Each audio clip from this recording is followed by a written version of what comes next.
তাহলে আপনার জন্য এই কোরআন কি দিবে? লানত দিবে। আমার কথা নয়, আল্লাহ বলছেন এটা। বিসমিল্লাহির রহমানির রহিম।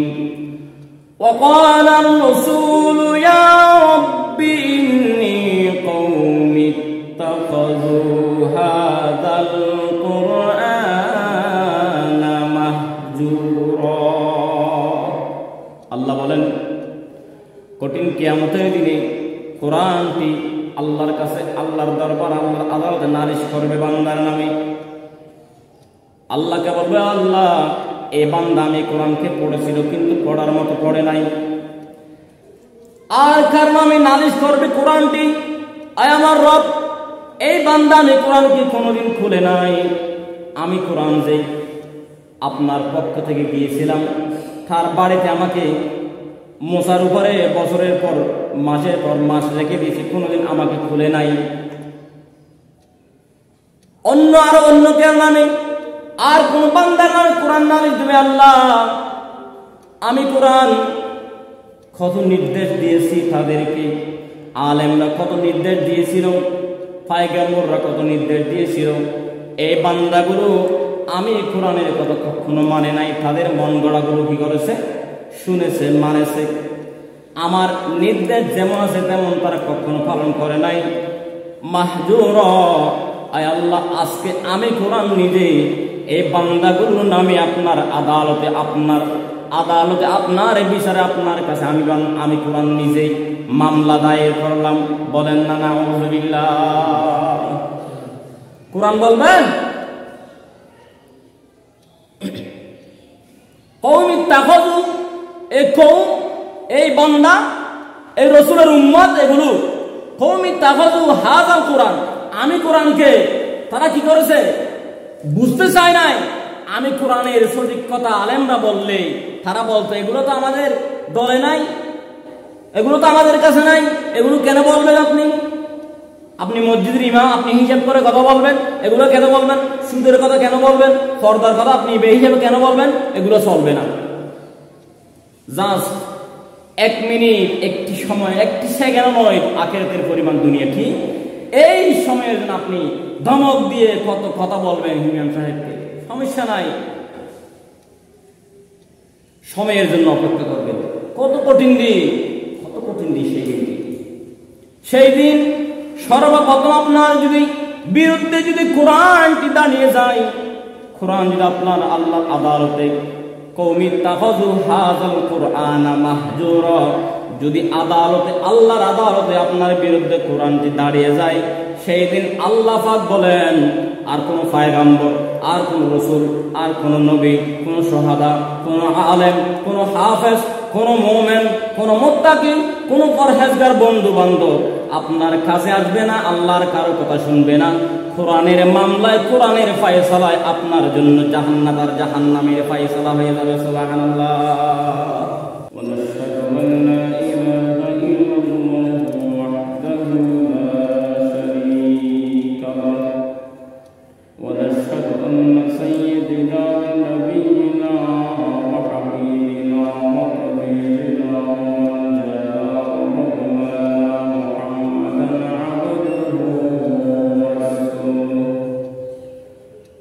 الذي أرسله بالحق بشيرا ونذيرا وداعيا إلى الله بإذنه وسراجا وقمرا منيرا.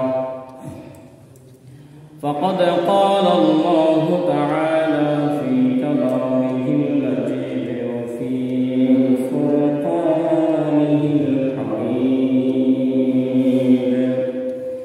أعوذ بالله من الشيطان الرجيم. بسم الله الرحمن الرحيم.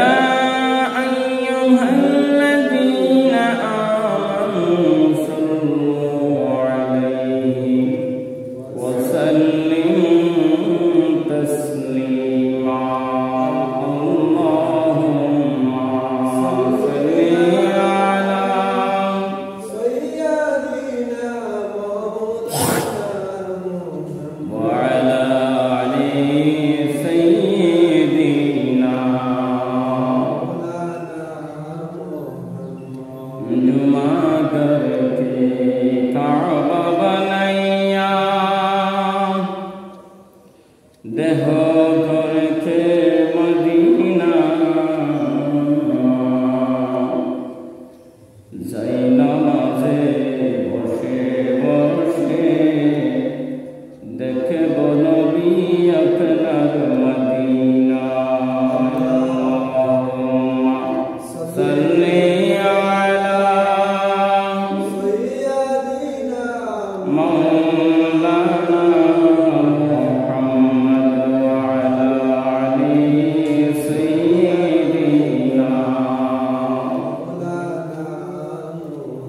मुसलमान सड़ से कुरान हरिए से शांति और सम्मान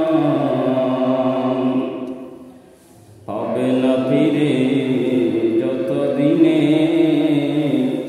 মানিবে না কুরআন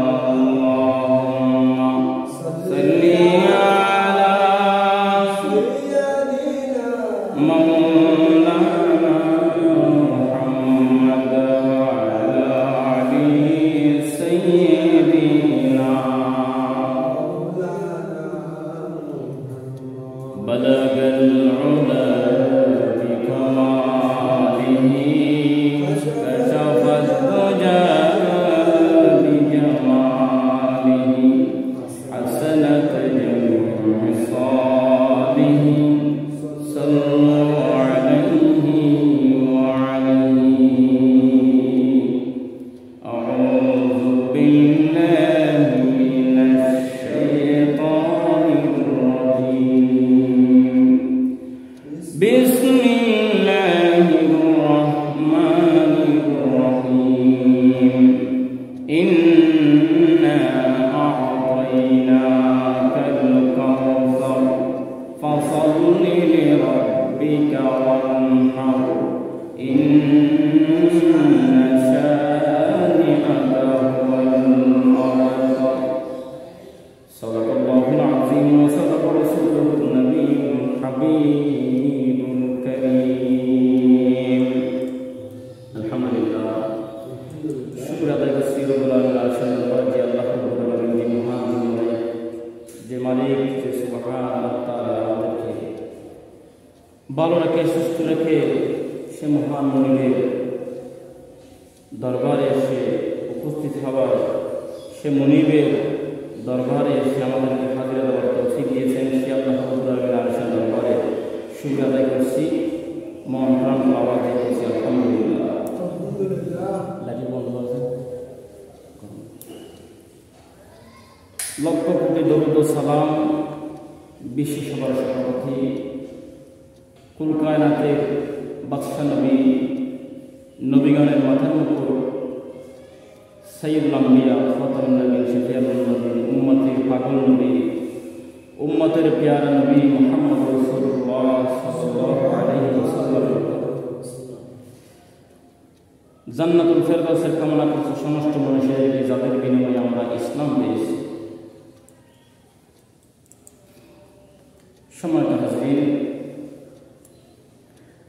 কোরআন কারীমের একবারে ছোট্ট একটি সূরা 3টি আয়াত নিয়ে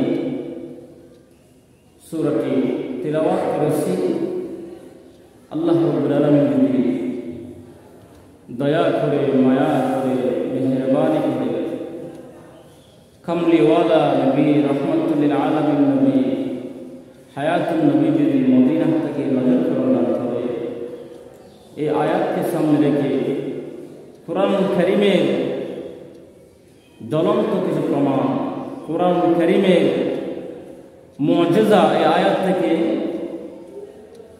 আপনাদের সম্মুখে বলার চেষ্টা করব ইনশাআল্লাহ। রব্বি জিদনি ইলমান নাফিআ ওয়া ফাহমান কামিলা ইয়া রাব্বাল আলামিন। আল্লাহুম্মা আফতাহ আলাইনা হিকমাতাকা ওয়া আনশুর আলাইনা রাহমাতাকা ইয়া যাল জালালি ওয়াল ইকরাম।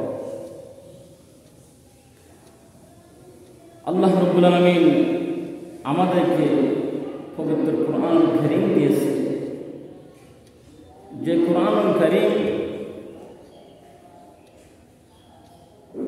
আল্লাহ সুবহানাহু ওয়া তাআলা সুবহানাল্লাহ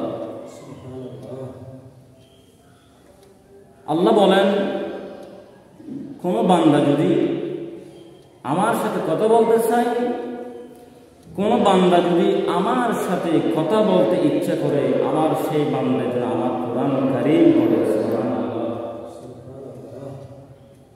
কোনো বান্দা যদি ইচ্ছা করে আমি রবের সাথে কথা বলবে, সেই বান্দা যেন আমার সেই কোরআন কারীম তিলাওয়াত করে।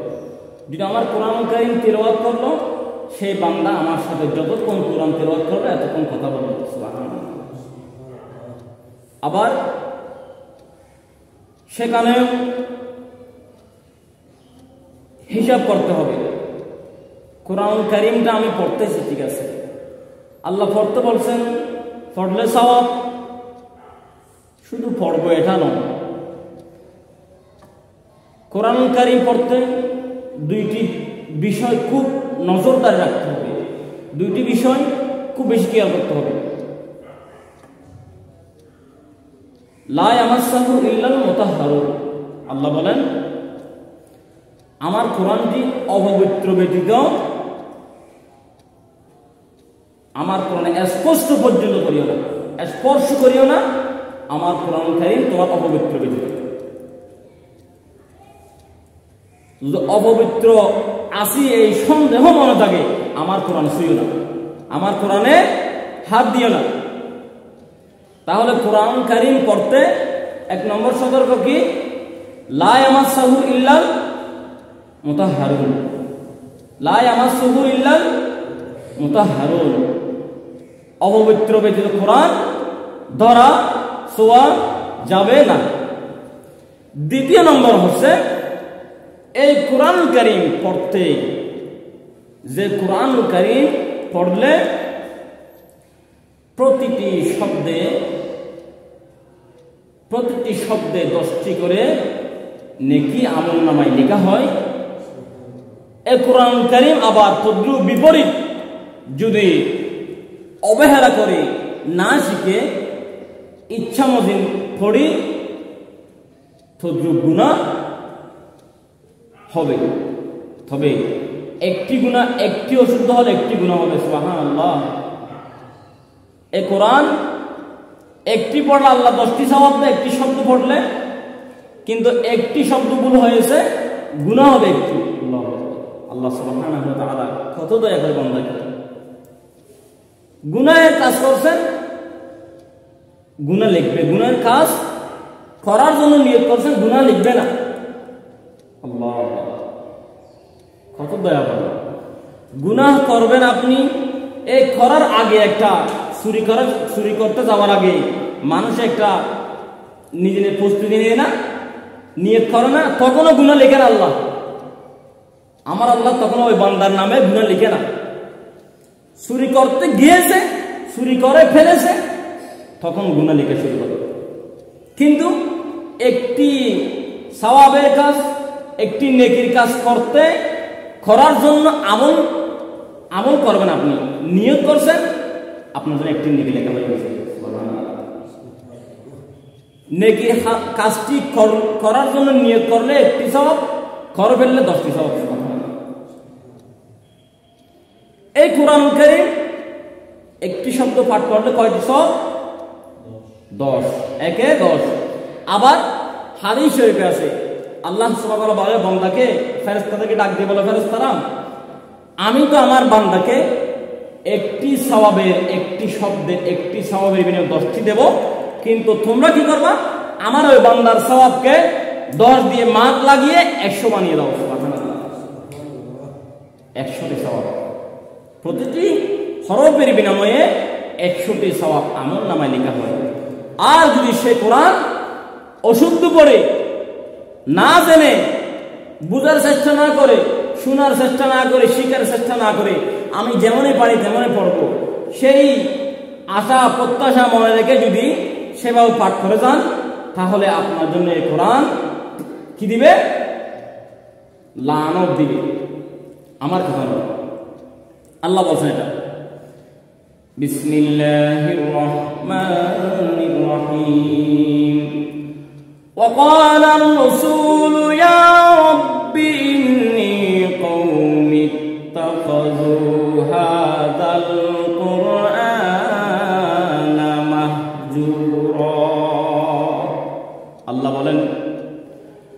কিয়ামতের দিনে কোরআনটি আল্লাহর কাছে, আল্লাহর দরবার, আল্লাহর আদালতে নালিশ করবে বান্দার নামে।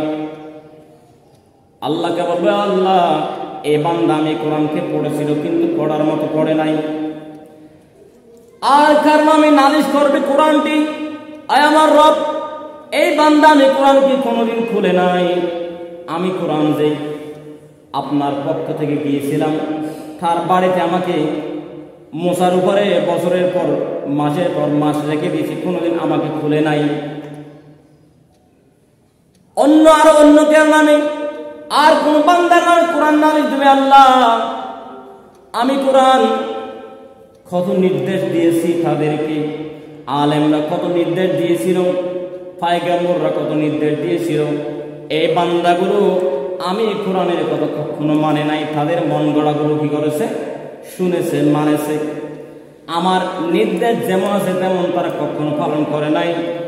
মাহজুর, আয় আল্লাহ আজকে আমি কোরআন নিজে এই বান্দাগুলোর নামে আপনার আদালতে, আপনার বিচারে আপনার কাছে আমি কোরআন নিজেই মামলা দায়ের করলাম। বলেন না নাউযুবিল্লাহ। কোরআন বলবেন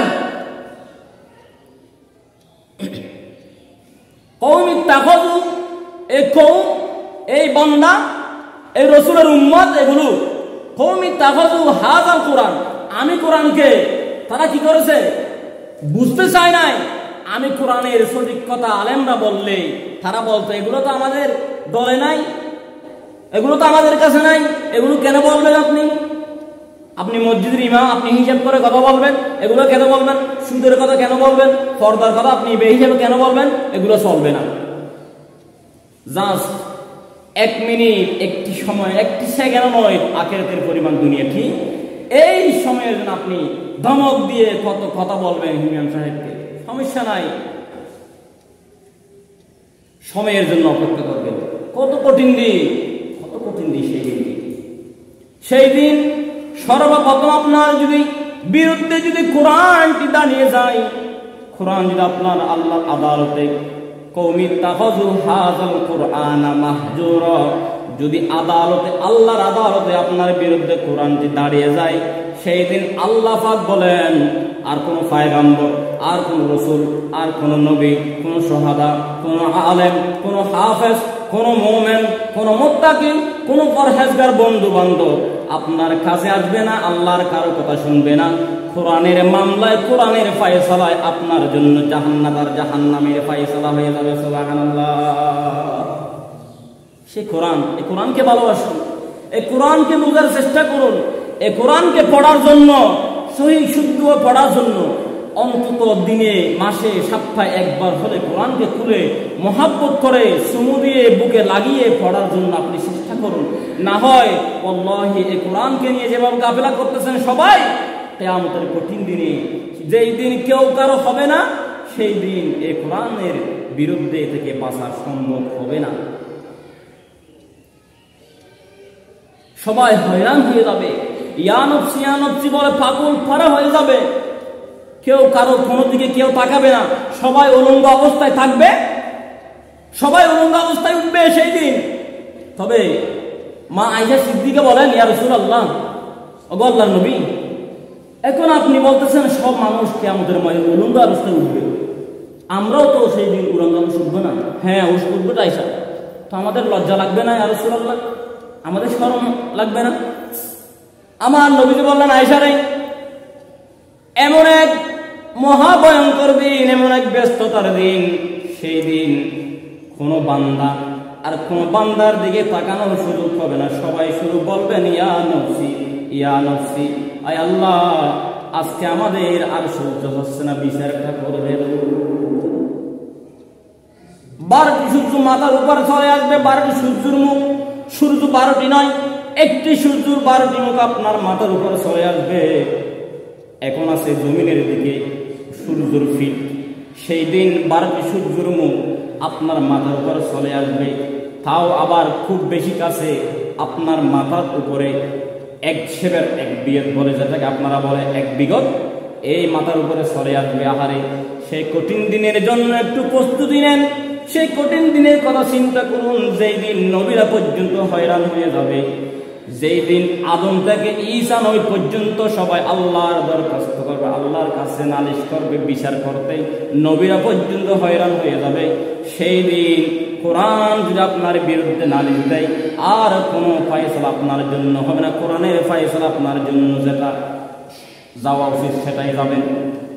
সেই জন্য এই কোরআনকে বুঝুন, এই কোরআনের পাশে আসুন। কোরআনে কি বলতে চাই, কোরআনে কি মেসেজ আপনাদেরকে দিচ্ছে সেটা আপনারা একটু গ্রহণ করার চেষ্টা করুন, না হয়ে কোরআনের দ্বারা অসুবিধা থেকে বাঁচতে পারবেন না। আর যে ব্যক্তি কোরআনকে মহব্বত করলো, কোরআনের পাশে থাকলো, কোরআনকে অন্তত দিনে একবার, মাসে সপ্তাহে একবার দেখলো, মহব্বত করে, হারে এটা আল্লাহর কোরআন, এটা নাকি আল্লাহর কালাম, এই কোরআন পড়লে নাকি আমি আল্লাহর সাথে কথা বলি, এটা কেমন আমার রবের কথা, এই কথা বলে মহব্বত করে করে যখন কোরআনকে আপনি মহব্বত করবেন, কোরআনে চুমু দিবেন, কোরআনটি পড়বেন, অন্ততপক্ষে কোরআনে কি বলছে একটা খেয়াল করবেন। আল্লাহ রাব্বুল আলামিনের দরবারে কোরআন আপনার পক্ষে কিয়ামতের দিন নালিশ দিবে।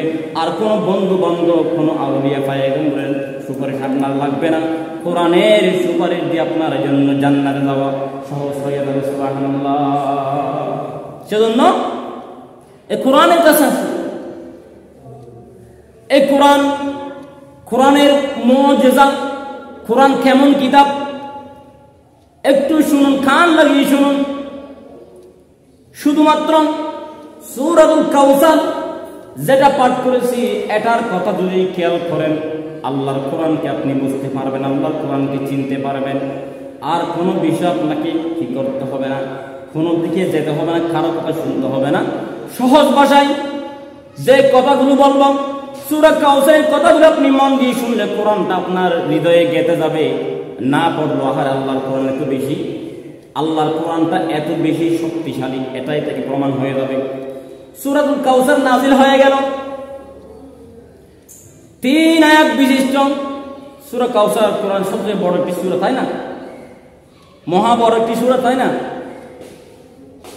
সূরা কাউসার কোরআনুল কারীমের মহা বিশেষ একটি সূরা, হ্যাঁ না, সবচাইতে কনিষ্ঠ সূরা, ছোট্ট সূরা, যেটা হচ্ছে সূরাতুল কাউসার। এই সূরা নাজিল হয়ে গেল, 3 আয়াত বিশিষ্ট সূরা।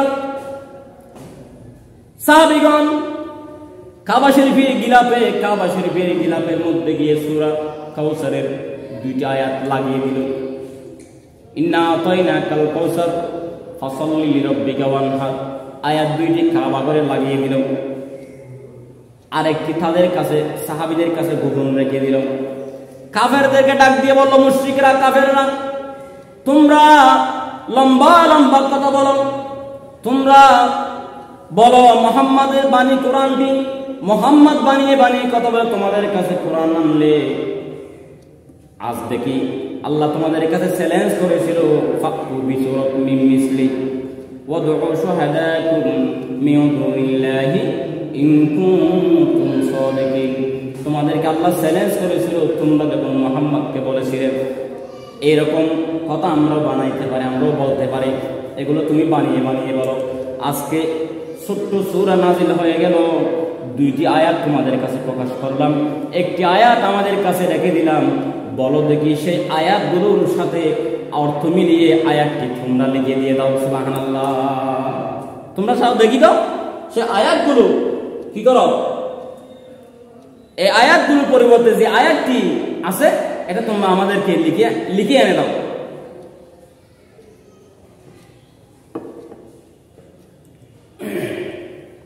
একটু দর্শক সালাতুন ইয়া রাসূলুল্লাহ আলাইকুম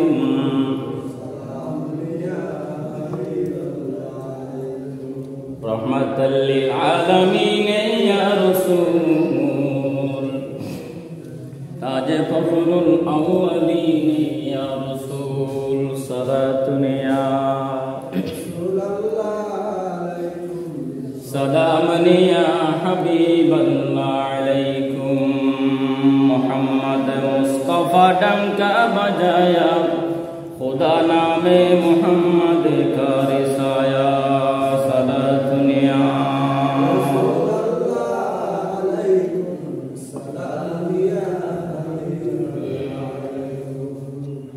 मुर्शिदদেরকে সাহাবীরা যখন এই কথা বললাম, তারা সবাই ঐক্যবদ্ধ হয়ে গেল।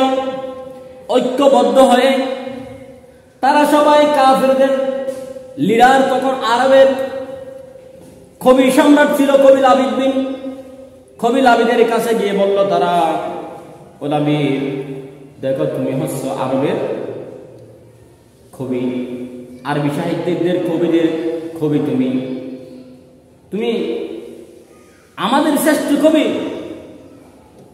আমরা অনেক চেষ্টা করেছি, সাহাবীরা আমাদেরকে এই সূত্রটি ইন্না আতাইনাকাল কাউসার ফাসাল্লি লিরাব্বিকা ওয়ানহার, এরপর আয়াতটি আমাদেরকে বলছে খানায় খাবার ঘরে আমরা লাগিয়ে দিয়ে আসতাম। তুমি যেহেতু আরবের আরবি সাহিত্যিকের কবিদের কবি, আমাদের কবিদের লিডার, তুমি আমাদের ইজ্জত বাঁচাও, সম্মান বাঁচাও, আমাদের সম্মান তুমি বাঁচাও। যদি এখন আমরা ব্যর্থ হয়ে যাই, আমরা যদি এই কোরআনের ছোট্ট একটি আয়াত আমরা না পাই, তাহলে আমাদের আমোদ হবে, সারা মান সম্মান সব থাকবে না। তুমি যেহেতু আমাদের আরবদের শ্রেষ্ঠ কবি, তুমি আমাদেরকে দয়া করে এর আয়াতটি একটু লিখে দাও। সবাই মিলে কবিল আবিদ চেষ্টা করলাম। দিনের পর দিন চলে যায়, দোয়াতকালীর পর দোয়াতকালী চলে যায়, কাগজের পর কাগজ চলে যায়, তারা কোনো মতে পারে না। এবার অসংখ্য কবিদের লিডার সবাই ঐক্যবদ্ধ হলো, কোনো মতে পারে না। শেষ পর্যন্ত সবাই মিলে ঘোষণা দিয়ে দিল, কবিল আবিদ বিন ঘোষণা দিয়ে দিল, লাইসা হাযা কালামুল বাশার, লাইসা হাযা মিন কালামিল বাশার, এটা মানুষের রচিত কোনো বাণী নয়। খুব উঁচু মাপের কবিতা, অর্থ না মিলল, ছন্দ মিলেছে কিনা, ইন্না আতাইনাকাল কাউসার ফাসাল্লি লিরাব্বিকা ওয়ানহার, লাইসা হাযা মিন কালামিল বাশার, ছন্দ মিলে নাই কিন্তু অর্থ মিলে না। অর্থ দাঁড়িয়েছে কি? অর্থ দাঁড়িয়ে তার বিপরীতকে, এই কিতাব কোনো মানুষের বাণী নয়, এটা আল্লাহর বাণী। সুবহানাল্লাহ। তারা চেয়েছিল কি, কবিল আবিদ হচ্ছে আরব বিশ্বের, আরব যুগের শ্রেষ্ঠ কবি, কিন্তু তার কাছে তারা প্রমাণ চাইছে এই সূরা ইন্না আতাইনাকাল কাউসার ফাসাল্লি লিরাব্বিকা ওয়ানহার, এই আয়াতটি ইন্না আতাইনাকাল কাউসার ফাসাল্লি লিরাব্বিকা ওয়ানহার, এরপর আয়াত বলে নাই, নাজিল হয়েছে, আয়াত দুইটি কাবা করে লিখে দিয়েছে। তারা বলছে এরপর আয়াত আমাদেরকে দিতে হবে সাহাবীরা। তারা মনে করছে এটা আমরা পারবো, যেহেতু কবিল আবিদ বিন হচ্ছে অনেক বড় কবি, অনেক বড় আরবি সাহিত্যিক, তিনি পারবে। আমরা আজকে মুহাম্মাদের কথা যে বানিয়ে বানিয়ে বলে, কোরআন যে নাম দিয়ে বানিয়ে বানিয়ে বলে, এটা প্রমাণ করব। তারা সবাই ঐক্যবদ্ধ হয়ে চেষ্টা করলো। কলমের পর কলম চলে যায়, কালির পরে কালি শেষ হয়ে যায়, দিনের পর দিন চলে যায়, রাতের পর রাত চলে যায়, মাসের পর মাস চলে যায়। আতাইনাকাল কাউসার ফাসাল্লি লিরাব্বিকা ওয়ানহার ইন্না শানিআকা হুয়াল আবতার, আয়াত তারা বানাইতে পারে নাই, বরং তার বিপরীত কি আসলো, তারা বলল কি, লাইসা হাযা মিন কালামিল বাশার, এটা মানুষের রচিত কোনো বাণী নয়। সুবহানাল্লাহ। তাদের থেকে মেসেজ এসে গেল। মেসেজ আসার পরে সব আরবি সাহিত্যিকের কবির সব লিডার এই আয়াতের উপর রিসার্চ করে সবাই নবীজির কাছে এসে হাত ধরে সবাই পড়লেন, লা ইলাহা ইল্লাল্লাহু মুহাম্মাদুর রাসূলুল্লাহ, দিকে কই লা ইলাহা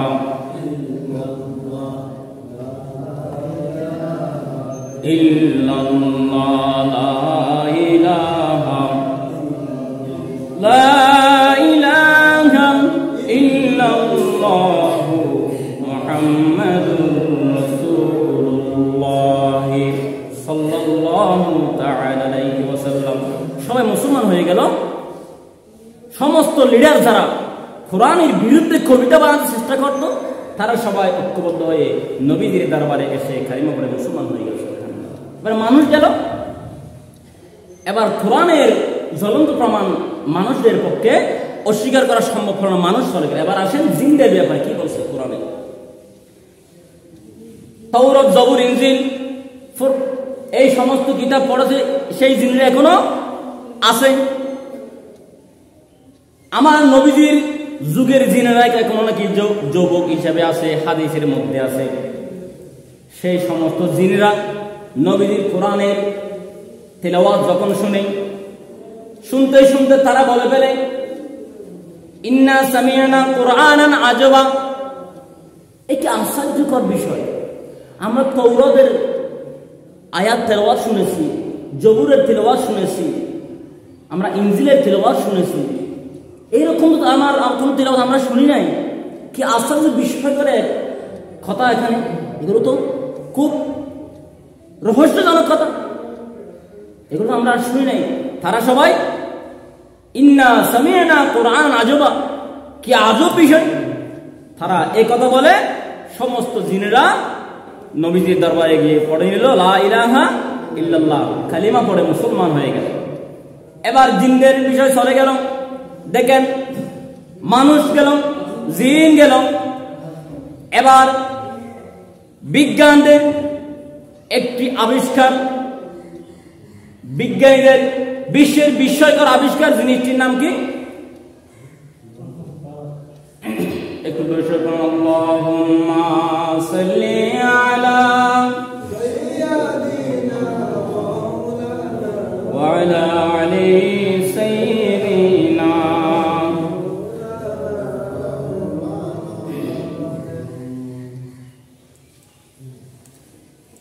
বিজ্ঞানীদের আবিষ্কারের মধ্যে যেটি আশ্চর্যকর বিস্ময়কর জিনিস, সেটা কি? কম্পিউটার, যেটা দিয়ে আমেরিকার নাসাই গবেষণা তারা মনুষ্যবিহীন রকেট পাঠিয়ে দিয়েছে কোথায়? মহাকাশে। মানুষ বসে থাকছে কোথায়? আমেরিকার নাসা বিজ্ঞানীদের আমেরিকায়, কিন্তু তারা রকেট পাঠিয়ে দিয়েছে ওই কম্পিউটারের মাধ্যমে কোথায়? মহাকাশে।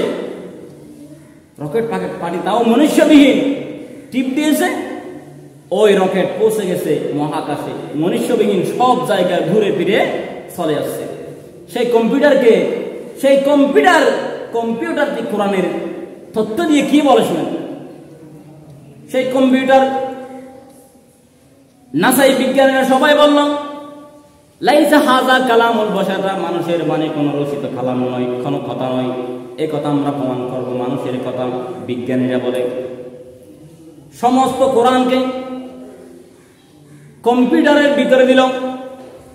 মানুষের যত জ্ঞান, চিন্তা, ভাবনা, ধারণ ক্ষমতা, রিসার্চের ক্ষমতা সবগুলো কোরআন কম্পিউটারের মধ্যে দিল বিজ্ঞানীরা। কম্পিউটারকে বলল, কম্পিউটার তুমি বলো এবার, দেখো এই যুগে মানুষরা বলছে এটা নাকি আল্লাহর কোনো বাণী নয়, আল্লাহর কোনো বাণী, মানুষের কোনো বাণী নয়, আল্লাহর বাণী। একথা কি এমন যুগে বলতে পারে? তুমি একটু রিসার্চ করে বলো তো। কম্পিউটারকে বলছেন বিজ্ঞানীরা। কম্পিউটারকে আবার কোরআন আর মানুষের সবগুলো দেওয়ার পরে কম্পিউটার তারপরে সবগুলো চিন্তা গবেষণা করে তার স্ক্রিনের মধ্যে বাসিয়ে তুলল, এটা হচ্ছে মানুষের রচিত কোনো বাণী নয়, মানুষের রচিত কোনো বাণী নয়। কম্পিউটার কোরআনের সব তথ্য নিকট পর্যবেক্ষণ করে তথ্য জানিয়ে দিল, স্ক্রিনের মধ্যে বাসিয়ে তুলল কি এটা মানুষের কোনো কথা নয়। বিজ্ঞানীরা বলো, ঠিক আছে কম্পিউটার তুমিও তাহলে মানুষদের কথার সাথে মিলিয়ে কথা বললাম। আচ্ছা, যেহেতু তোমার সব ইনফরমেশন তখন আমরা মানি, তাহলে এটাও মানতে বাধ্য হলাম, আমরা এটাও মানলাম, ঠিক আছে। আচ্ছা, তাহলে এবার বলো তুমি, আল্লাহর যে কালাম কোনো মানুষের বাণী, রচিত বাণী নয়, তবে এই কালামটি যদি একটা মানুষ যদি এই কোরআন কারীম যদি তিনি বানাতে চাই, এই কোরআন কারীম যদি মানুষ বানাতে চাই, কতদিন সময় তার লাগতে পারে, বানাইতে পারে? কে বলতেছে? আসলে কথাগুলো কি করছেন কিনা জানি না, শুধু এমনি শুনছেন মনে হয়। কথা শুনলে হয় না তো, যে কথা যদি কথাগুলো গভীর জ্ঞান দিয়ে মন মানুষের শুনেন, অনেক কিছু পাওয়া যাবে। আর যদি এমনি বলবেন শুনবো, একটু কণ্ঠ দিয়ে সুন্দর টেনে টুনে বলবেন, শুনবো, তারপর এটা আপনার সওয়াবের কোনো কথা নয়। প্রত্যেকটি হরফে হরফে আপনার অগণিত সওয়াব আমল নামায় লেখা হয় যদি আমলের নিয়তে, আদবের সহকারে, সওয়াবের নিয়তে শোনা হয়। কারণ কথা কি এগুলা? কোরআনুল কারীমের কথা। এই কোরআনুল কারীম আল্লাহর কথা, সুবহানাল্লাহ, আল্লাহর কথা। আল্লাহ বলছেন এটা আমার সাথে কথা বলতে চাইলে আমার কোরআনটি পড়ো। আমার কোরআন যতক্ষণ পড়বা এতক্ষণ তুমি বান্দা মনে করো আমার সাথে কথা বলছো। কারণ কথাগুলো কার? আল্লাহ। আজকে সেই কোরআনকে মানুষে বুঝে না। কোরআনটা কি জানে আসলে মানুষে বুঝে না। কোরআন এমন একটি বিষয় যেই বিষয়ে ওয়ানাজ্জালনা আলাইকাল কুরআনা তিবয়ানান লিকুল্লি শাইইন, আল্লাহ বলেন আসমানে জমিনে এমন কোন বিষয় কি আছে যেটা আমি কোরআনে বর্ণনা করি নাই? পরোক্ষ আর প্রত্যক্ষভাবে প্রত্যেকটা বিষয় আমি মাসবি পার্ট টু পার্ট আমার কোরআনে আমি বর্ণনা করে দিয়েছি। হয়তোবা কেউ বুঝে, কেউ বুঝে না, কেউ ধরতে পারে, কেউ ধরতে পারে না। এমন কতগুলো হরফ আমি এখানে রেখেছি, হরফে মুকাত্তাআত, যে কথাগুলো কোরআনের পিনকোড, যেটা মোবাইল ওপেন করার জন্য আপনার মোবাইল এক বন্ধু যদি নেই, আপনার ওই কোডটি আপনি না বললে খুলতে পারবেন, পাসওয়ার্ড না দিলে। আল্লাহ সুবহানাহু ওয়া তাআলা হরফে মুকাত্তাআত এই কোরআনের পাসওয়ার্ড, পিনকোড এগুলো রেখেছে, যেগুলো আমার আল্লাহ ছাড়া কেউ জানে না। এদের ভিতরে অনেক কথা রয়েছে এই হরফে মুকাত্তাআতের ভিতরে। অর্থাৎ এই কোরআন যদি আপনি রিসার্চ করতে চান, আল্লাহ বলছেন আমি তাকে রিসার্চ করে বোঝার জন্য আমি আমার পক্ষ থেকে জ্ঞান দান করব। বুঝতে চাইলে, কোরআনকে বুঝতে চাইলে আল্লাহ বোঝার জন্য আপনাকে শক্তি দিবে, আল্লাহর পক্ষ থেকে শক্তি দিবে। এবার কম্পিউটার কি বিজ্ঞানী বললাম, ও কম্পিউটার তুমি নাকি মানুষের সাথে কি করলো মিলে বললো কোরআন মানুষের রচিত কোনো বাণী নয়। তবে এবার বলো, এটাও মেনে নিলাম তোমার সমস্ত ইনফরমেশন, তোমার সমস্ত মেসেজ যখন আমাদের মানা দরকার হয়, আমাদের মানতে হয়। কারণ আমরা স্ক্রিনে কম্পিউটারের বোতাম চিপ দিলাম, যেটা কম্পিউটার স্ক্রিনে বাসি তুলেছে, আমাদের মানতে হয় না? মানতে হয়। কারণ তোমার প্রত্যেকটি ইনফরমেশন মেসেজ যখন আমাদের মানতে হয়, আমরা মানলাম, ঠিক আছে। এবার তুমি বলো দেখি, একটা মানুষ কত বছর বয়স চেষ্টা করলে এরকম একটা কোরআন কি করতে পারে? বানাইতে পারবে। কম্পিউটার পরোক্ষভাবে প্রথমে বললো ঠিক আছে, যেমনই হোক না কেন কম্পিউটার জানিয়ে দিল একটা মানুষ যদি হাজার নয়, লক্ষ নয়, অযুত নয়, নিযুত নয়, কোটি নয়, মিলিয়ন, ট্রিলিয়ন, বিলিয়ন, অক্টেলিয়ন, এরকম নয় 63 অক্টেলিয়ন যদি বছর যদি একটি মানুষ চেষ্টা করে, হয়তোবা এরকম একটা কোরআন বানাইতে পারবে। ইনফরমেশন কে দিল? এটা ইনফরমেশনটা বিজ্ঞানীকে এটা কে দিল? অক্টেলিয়ন। এটা আপনার বাড়ির দ্বারা হিসাব নাকি? অক্টেলিয়ন মানে জানেন? 10 লাখে 1 মিলিয়ন, 100 কোটিয়ে কত বলো না? 100 কোটিয়ে 1 বিলিয়ন। এরকম আপনার মিলিয়ন, বিলিয়ন, ট্রিলিয়ন, অক্টেলিয়ন, এটা হিসাব এখন করা সম্ভব নয়। এরকম 63 অর্থাৎ 63 অক্টেলিয়ন হাজার বছর যদি একটা মানুষ চেষ্টা করে, তাহলে কোরআনটি বানাইতে পারে। ইনফরমেশন কে দিল? খেয়াল করে, কম্পিউটারে বিজ্ঞানীকে দিল। এবার বিজ্ঞানীরা খুশি হয়ে গেল, ঠিক আছে। অক্টেলিয়ন এগুলো বাদ দেন, বানাইতে তো পারবে। একটা মেসেজ আমরা পেয়ে গেলাম, অর্থপক্ষ মানুষ তো কোরআন বানাইতেই পারবে, এখন তুমি বলছো। এবার বিজ্ঞানীরা ফুল্লাল খুশি, যেতেই না যেতে পরক্ষণভাবে কম্পিউটার আবার আরেকটা মেসেজ স্ক্রিনে বাসিয়ে তুললো। ও বিজ্ঞানীরা তোমরা শুনো, একটা মানুষের জীবনে 63 অক্টেলিয়ন বানাটা কখনো সম্ভব নয়। যদি এই কোরআনটি বানাইতে হয়, একটা মানুষের হয় 1 লক্ষ, হাজার, কোটি বছর কোটিবার মরতে হবে, বাঁচতে হবে, মরতে হবে, বাঁচতে হবে, তাহলে বানাইতে পারবে। ও বিজ্ঞানীরা শোনো, তখন সম্ভব নয় একটা মানুষ দুনিয়ায় আবার আসা আর যাওয়া। তার মানে লাউজে খদু সেই, তার মানে কখনো সম্ভব নয় একটা মানুষ দুনিয়ার জমিনে আল্লাহর একটি কোরআন আয়াত বানানো নিয়ে আসা। সুবহানাল্লাহ। কম্পিউটার এই কোরআন থেকে সঠিক ইনফরমেশন দিতে পারলো, আজ আমরা মানুষ হয়ে এই কোরআনের সঠিক ইনফরমেশন মানতে পারলাম না। এই কোরআনের সত্য কথা আজকে বলার কারণে অসংখ্য মানুষের কাছে আমরা খারাপ। সঠিক পর্দার কথা বললে খারাপ, ঘুষের কথা বললে খারাপ, সুদের কথা বললে। অনেক মানুষ আছে আমার আগে এখানে মানুষ ভরপুর হয়ে যেত, সুদের কথা যখন বলা শুরু করলাম দু একবার, এরপর থেকে অনেক মানুষ আর আসে না, অনেক মানুষ আর আসে না। সুদের কথা বললে আল্লাহ বলছেন হাল্লাল্লাহু বাইআ হারামার রিবা, সুদের কথা আমাকে বলতে হবে, এখানে তো কোরআনে আছে। আমি এটা বাদ দিয়ে চলে গেলাম, আমি পর্দার ওয়াজ বাদ দিয়ে চলে গেলাম, আর জান্নাত আর জাহান্নাম খবর ওয়াজ নিয়ে পড়ে থাকলাম। আমার এই ওয়াজকে আল্লাহ গ্রহণ করবে? যেই দিন যখন যে আয়াতের যে কথা বলার দরকার সেটা যদি না বলি, এই জিহ্বা কিয়ামতের দিন কেটে ফেলা হবে।